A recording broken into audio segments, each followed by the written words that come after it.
মুক্তিযোদ্ধাকে জুতোর মালা পরিয়ে ঘোরানো হলো গোটা গ্রামে। সম্প্রতি বিজয় দিবস অনুষ্ঠান থেকে নয়া বাংলাদেশ গড়ার কথা শোনা গিয়েছিল অন্তর্বর্তীকালীন সরকারের মুখ্য উপদেষ্টা মোহাম্মদ ইউনূসের মুখ থেকে।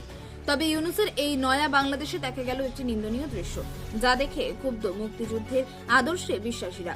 এই দৃশ্যটি চোখের নিমেষে ভাইরাল হয়েছে সোশ্যাল মিডিয়া প্ল্যাটফর্মগুলিতে এবং এরপরই শুরু হয়েছে কমেন্টের বন্যা। কি দেখানো হয়েছে ভিডিওতে?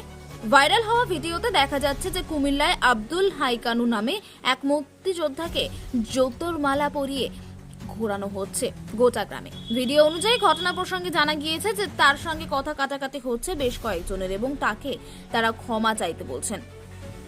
আবার অনেকে বলছেন কুমিল্লা ছেড়ে চলে যেতে। অন্যদিকে আব্দুল হাইকে হাত জোর করে অনুরোধ করতে দেখা যাচ্ছে এবং তিনি বলছেন তাকে যেন গ্রাম থেকে তাড়ানো না হয়। পাল্টা ক্ষুব্ধ জনতা প্রশ্ন করছেন, এত বছর বাড়িতে আমরা থাকতে পেরেছি, এরপর গলায় জুতো পরিয়ে তাকে ঘোরানো হয় গোটা গ্রামে। ভাইরাল ভিডিও দেখেই শুরু হয় ইউনূস সরকারের সমালোচনা, পাশাপাশি চলে নিন্দার ঝড়। তবে জানা গিয়েছে যে ঘটনার পর আর খোঁজ পাওয়া যায়নি সেই মুক্তিযোদ্ধার। স্থানীয় থানার ওসি বলেন, আমরা তদন্ত শুরু করেছি, তবে উনি যদি কোনো অভিযোগ না দায়ের করেন তাহলে তদন্ত করা কঠিন হয়ে যাবে। পুলিশ সূত্রের বক্তব্য, যারা তাকে হেনস্থা করেছে তারা কেউই স্থানীয় নন।